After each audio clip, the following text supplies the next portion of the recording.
Hello friends, welcome back to my YouTube channel. So dear students, आज की इस video में हम डिस्कस करने वाले हैं BSc first semester passing marks, यानी कि जो बच्चे अभी जस्ट क्लास 12 के बाद से बीएससी में गए हैं उनके लिए ये वीडियो है कि किस तरह से जो भी आपके बीएससी में सेमेस्टर होता है आसानी से उसमें पास हो सकते हैं, या कितने नंबर पे आप बीएससी में फेल होंगे, कितने नंबर पे पास होंगे, या कितने नंबर पे आपका बैक लग जाएगा। जनरली जो बच्चे अभी क्लास 12 के बाद से गए उन्हें पता नहीं होता कि बैक पेपर क्या होता है, फेल होने पे क्या करें, या पासिंग मार्क्स कितना होता है। सो बीएससी पास करना बहुत ही ज़्यादा इजी है। अगर आप इस चीज़ को समझ जाते हैं तो आप आसानी से पास हो सकते हैं।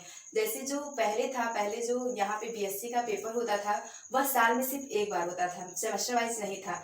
बीएससी फर्स्ट ईयर में एक पेपर होता था, सेकेंड ईयर में भी एक पेपर होता था, और थर्ड ईयर में मतलब 3 साल में 3 पेपर ही होता था। लेकिन अब क्या हो गया है, यहाँ पे सेमेस्टर लागू हो चुका है, यानी कि बीएससी फर्स्ट ईयर में आपको 2 सेमेस्टर देने हैं, बीएससी सेकेंड ईयर में 2 सेमेस्टर देने हैं, और बीएससी थर्ड ईयर में भी आपको 2 सेमेस्टर देने हैं। और यहाँ पे आपके 3 पेपर मेजर होते हैं, एक पेपर जो आपका होता है माइनर होता है, और एक पेपर जो होता है कंपलसरी होता है। जो कंपलसरी यानी कि अनिवार्य होता है, इसे तो करना ही करना है, लेकिन इसको क्या करते हैं, परसेंटेज में इन्वॉल्व नहीं करते हैं। आपका परसेंटेज से सब इसका कोई लेना देना नहीं है, बस इसको क्या करना है, आपको किसी भी तरह पास करना है। जो भी आपका राष्ट्रीय गौरव, पर्यावरण, इन्वायरमेंट, हिंदी या इंग्लिश, जो भी आपका कंपलसरी पेपर होता है उसे सिर्फ पास करना होता है, इसमें आपका परसेंटेज जुड़ता नहीं है।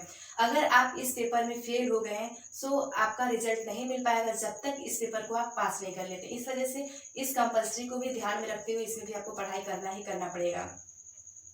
चलिए अब मैं बताती हूँ, बीएससी सिलेबस जो है वो काफ़ी चेंज हो गया है। जो बीएससी फर्स्ट ईयर में सेमेस्टर देते हैं क्या होता है, उनको पता नहीं होता कितने पेपर देने हैं, तो इसमें आपको 3 पेपर देना है।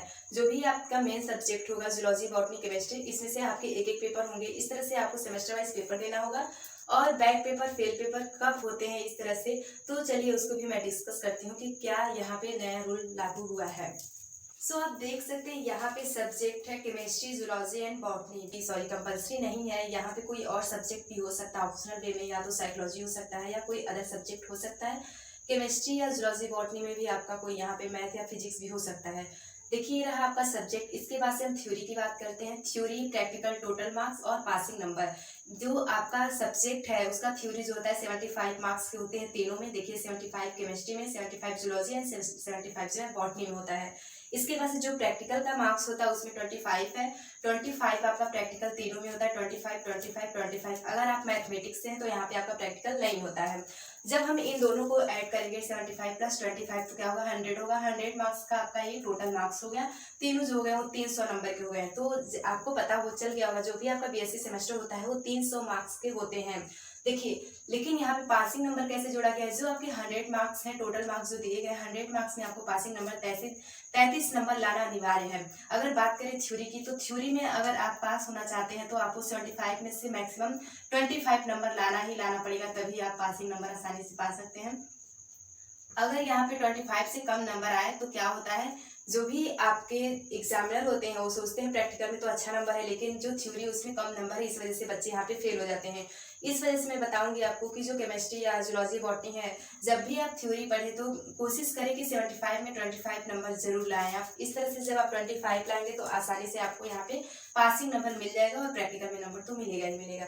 सो यहाँ पे आपको समझ में आ जाना चाहिए जो भी आपका सेमेस्टर है, यहाँ पे पासिंग मार्क कितना है आपका 33। जो आपका टोटल मार्क्स है, यहाँ पे जो इसका टोटल मार्क्स होता है 300 का होता है।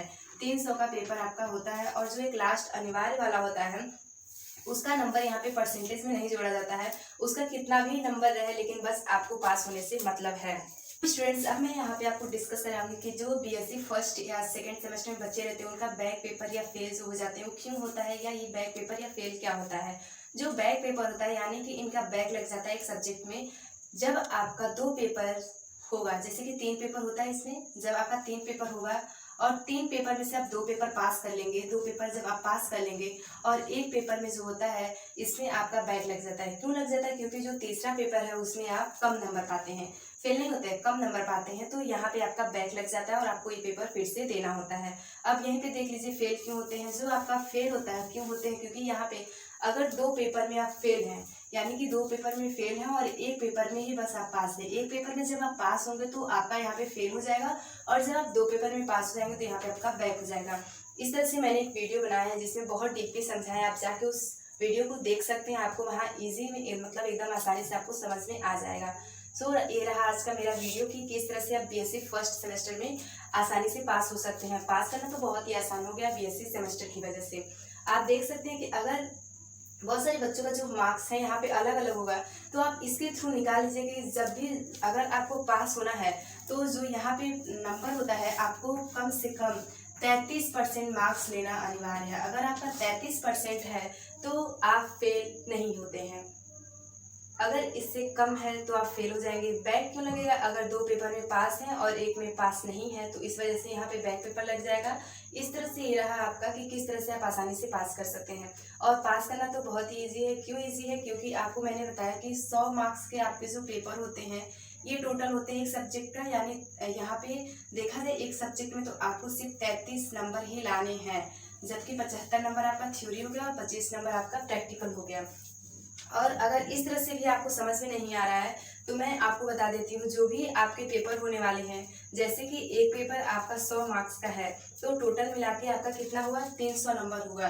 सो इस तरह से आपको टोटल नंबर निकाल के भी आप देख सकते हैं कि कितने नंबर आते हैं, तो आपको यहाँ पे पास हो सकते हैं आराम से। ये रहा आज का मेरा टॉपिक कि बीएससी में आप आसानी से किस तरह से पास हो सकते हैं। और यहाँ पे मुझे नहीं लगता है कि आपको कोई दिक्कत होना चाहिए। अगर जिसे भी समझ में आया कि बैक पेपर जो होता है किस तरह से होता है तो आप कमेंट बॉक्स में कोई भी कमेंट कीजिएगा, मैं उसका रिप्लाई जरूर दूंगी। Thank you and have a nice day.